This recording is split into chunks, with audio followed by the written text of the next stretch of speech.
আসন্ন লোকসভা নির্বাচনে রানাঘাট তপশিলী লোকসভা কেন্দ্রে বিজেপি মনোনীত প্রার্থী শিক্ষক জগন্নাথ সরকার মহাশয়কে প্রত্যক্ষীন চিহ্নে ভোট দিয়ে পুনরায় বিপুল ভোটে জয়যুক্ত করুন।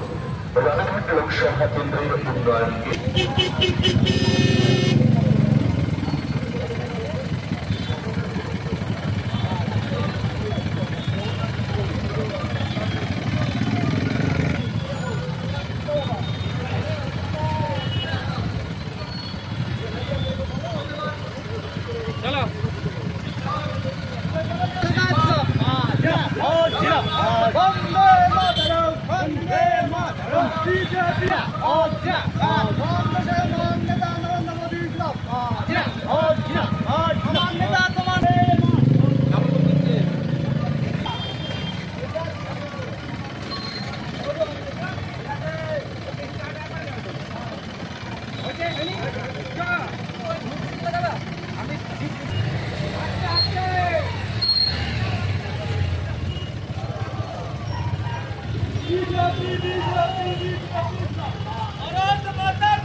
সকাল ভোট মহান দেশের মহান নেতা নরেন্দ্র মোদী জিন্দাবাদ।